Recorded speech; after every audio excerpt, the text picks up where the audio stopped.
Shalom, selamat pagi Bapak Ibu Jemaat Tuhan yang terkasih.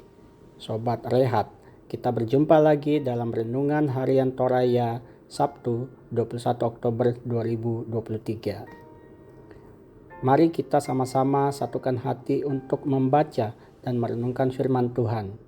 Di pagi hari ini juga kita merenungkan bagaimana begitu besar kasih setia Tuhan kepada kita sejak kemarin hingga di pagi hari ini. Sebelum kita membaca dan merenungkan firman Tuhan, mari kita berdoa.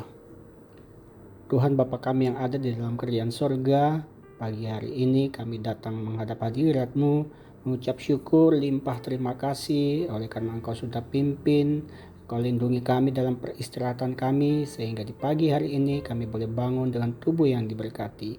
Kegiatan kami kemarin juga Engkau berkati, Engkau lindungi. Terima kasih ya Tuhan. Mohon bimbingan Roh Kudus, pimpinan bagi kami dalam membaca merenungkan firman-Mu melalui rehat di pagi hari ini. Terima kasih ya Tuhan, di dalam nama Yesus Kristus. Amin. Sobat Rehat, pembacaan Alkitab kita di pagi hari ini terambil dari Matius 17 ayat 22 sampai dengan 27 dengan perikop pemberitahuan kedua tentang penderitaan Yesus dan Yesus membayar bea untuk bait Allah. Ayat 22. Pada waktu Yesus dan murid-muridnya bersama-sama di Galilea, ia berkata kepada mereka, Anak manusia akan diserahkan ke dalam tangan manusia, dan mereka akan membunuh dia, dan pada hari ketiga ia akan dibangkitkan. Maka hati murid-muridnya itu pun sedih sekali. Ketika Yesus dan murid-muridnya tiba di Kapernaum, datanglah pemungut bea bait Allah kepada Petrus dan berkata, Apakah gurumu tidak membayar bea 2 dirham itu? Jawabnya, Memang membayar. Dan ketika Petrus masuk rumah, Yesus mendahulinya dengan pertanyaan, Apakah pendapatmu Simon? Dari siapakah raja-raja dunia ini memungut bea dan pajak? Dari rakyatnya atau dari orang asing? Jawab Petrus, Dari orang asing. Maka kata Yesus kepadanya, Jadi bebaslah rakyatnya.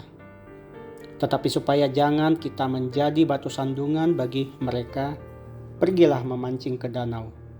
Dan ikan pertama yang kau pancing, tangkaplah dan bukalah mulutnya. Maka engkau akan menemukan mata uang 4 dirham di dalamnya. Ambillah itu dan bayarkanlah kepada mereka, bagiku dan bagimu juga. Sobat Rehat, renungan kita dari Rehat di hari ini berjudul Melampaui Uang, Losong Naseng. Ada ungkapan yang mengatakan bahwa uang adalah raja dunia.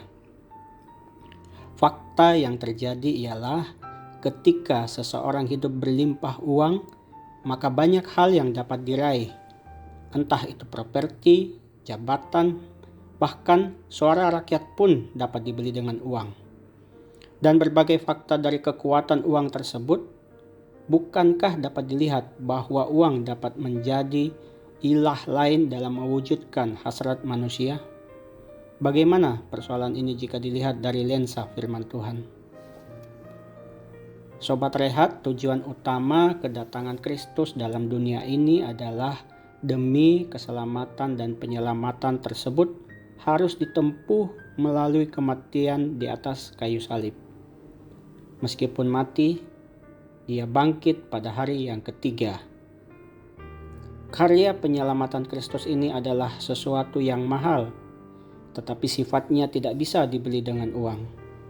Dengan kata lain, keselamatan bersifat anugerah dan nilainya jauh melampaui uang. Berbeda dengan raja-raja dunia, atau dalam hal ini waktu itu Kekaisaran Romawi, yang mengeruk orang asing melalui uang bea dan pajak demi kepentingannya. Karena harus diakui bahwa uang adalah suatu tanda dominasi kekuasaan. Oleh sebab itu, Kristus bersikap kritis terhadap uang. bukan anti terhadap uang. Sebab itu, ia tidak mau menjadi batu sandungan karena anti dengan bea dan pajak, tetapi melihat secara lebih luas fungsi dari uang.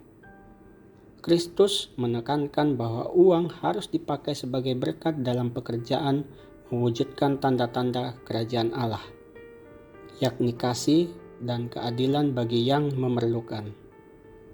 Bacaan kita menunjukkan bagaimana pekerjaan mewujudkan tanda-tanda Allah terpatri dalam rupa uang 4 dirham yang dipakai untuk menolong sesama, yang secara langsung mewujudkan kasih Kristus dalam rasa berbelas kasih.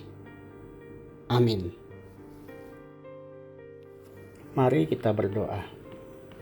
Tuhan Bapa yang di surga, terima kasih atas kesempatan bagi kami di pagi hari ini lagi boleh merenungkan, membaca firman-Mu, dan itu akan menjadi pedoman bagi kehidupan kami.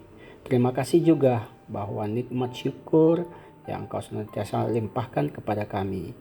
Kau berikan kami kesehatan, kekuatan untuk beraktivitas lagi di pagi hari ini.